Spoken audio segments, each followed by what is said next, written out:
Lahi raman kaayo sa una, karon wala na may ayuda.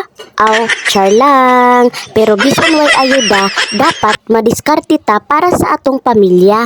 Ako di ay si Mama Ems, bisayang dako, kada adlaw na ay diskarte para sa pamilya.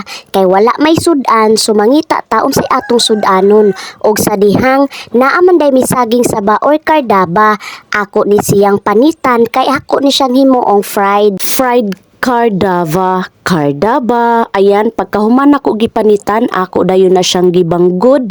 Bangguron ra nimo na siya. Unya tsada pagid kaayo kay paghuman nimo banggod na kay murag mga itom-itom nga makitan nga mura bitaw siya og hipon nga gagmay kaayo.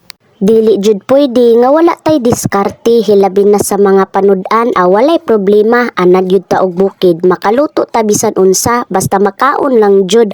Muna nga ang kardava or ang saging nga saba mao joy na diskitahan, kay maoy akong sudanon, among sudanon. Muni gibutangan ra day nako na siya og timpla o gibutangan dayon nako na siya og crispy fry. Pwede mo mubutang bisan unsa basta sakto sa inyong panlasa. Pwede pod ninyo nabutang egg kung naamoy egg, pwede po na ninyo butangan o flour kung naamoy flour. Wala man ko'y harina, so crispy fry lang akong gibutang. Gibutangan dayon ako na siya gamay nga tubig, andin mauna dayon ni siya ang nahimo nako. Gamay raman siya, kay gamay raman po akong gipanitan. Habang nagmekos-mekos tang aning atong saging saba, painit na taog oil para pag mahuman ni siya mekos-mekos, ready na ang tanan. Muto nga imekos-mekos lang gid na siya, samtang nagpainit ka og oil sa kalaha or mantika para dali ra ka makaluto. Nainit na di ay ang oil nga akong giandam, so ato na dayon siyang gilunuran kay perti na gyud niyang gutuma. Gutom na jud kaayo mi. Muna nga gidali-dali nako ni siya kay may eskwela pa ang among estudyante. Tsada ni siya nga imo na siyang ipa-brown. Kay tsada kaayo siya kaunon kung crunchy.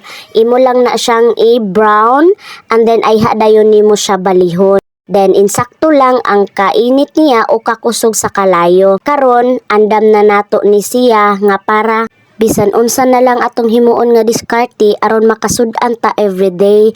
Ayan, pag human ninyo og butang, hulata lang dayon ninyo nga mag golden brown na siya. Kay lami man siya kaunon pag golden brown kaayo. Muna nga pag golden brown niya, ako na dayon siyang gibali kay para maluto pod ang pikas niya nga bahin. Muna nga diskarte ra gyud, dili ta maghulat nga naay ayuda nga moabot, kay dapat maningkamot gid ta everyday para sa atong pamilya. So mauni kay naaman ta sa bukid, diskarte.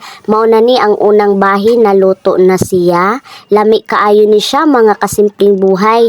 Pag crunchy kaayo siya. Ayan, nakaluto na gid ta. So mauni ang giluto ni Mama Ems Vlog, bisayang dako, ang banana crunchy.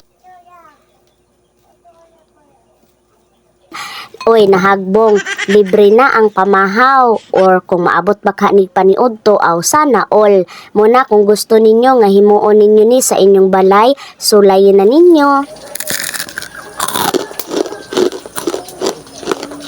Kung nagustuhan ninyo ang atong diskarte, pa-follow, like, and share. God bless!